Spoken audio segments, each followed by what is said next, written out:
বাংলাদেশেও এখন শুরু হয়ে গেছে বিদেশি স্টাইলের মতো অ্যাক্সিডেন্ট।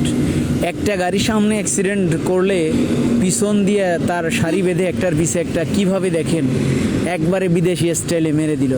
সামনের গাড়িটা জানি না কী গাড়ির সাথে অ্যাক্সিডেন্ট হয়েছে, তার পিছনে একটা কভার ভ্যান মেরে দিল, তার পিছনে একটা বাস মেরে দিল, তার পিছনে আবার কভার ভ্যান, তার পিছনে আবার গাড়ি, একটার পর একটা এভাবে কত বড় একটা দুর্ঘটনা ঘটে গেল, মর্মান্তিক দুর্ঘটনা। এই সমস্ত দুর্ঘটনার গুলি ঘটার পিছনে একটাই কারণ, ওভার স্পিড। এখন 1/1 রোড, সবাই তার সর্বোচ্চ গতিসীমা লঙ্ঘন করে গাড়ি চালায়।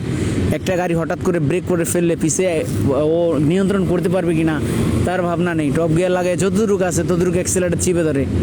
আসলে যে কোনো মুহূর্তে গাড়ি একটা দাঁড়ায় যেতে পারে, একটা মানুষ দৌড় দিতে পারে, যে কোনো মুহূর্তে একটা হতে পারে না। তো সেক্ষেত্রে আমরা এখান থেকে নিজেদেরকে হেফাজত রাখতে হলে নিয়ন্ত্রণ বজায় রেখে কমপক্ষে একটা গাড়ি থেকে 20 ফিট দূরত্ব বজায় রাখবো, যেন আমাদের গাড়িটা আমরা নিয়ন্ত্রণ করতে পারি। আসলে ওভার স্পিডে গাড়ি চালানোটা বড় বাহাদুরি নয়, সবচেয়ে বড় বাহাদুরি ছিল নিজের গাড়িটাকে নিয়ন্ত্রণ রাখা। আসলে আমরা যেন সবাই এই ভুল না করি, আমরা সমস্ত সব ড্রাইভার সতর্কতা বজায় রাখবো। আমাকে যদি কেউ ওভারটেক করতে চায় তাকে আমি ছেড়ে দিব, কেউ আমার সামনে আসতে চালালে আমি তাকে ওভারটেক করবো। অন বাই রাস্তায় চালানোর নিয়ম হয়েছে এটা। বাইরে এটা বিদেশ না, বিদেশের কোনো রাস্তা না যে এক এক লাইনে এক একটা স্পিড দেওয়া আছে, সেখান দিয়ে গাড়িগুলি স্পিডে চলে যাবে।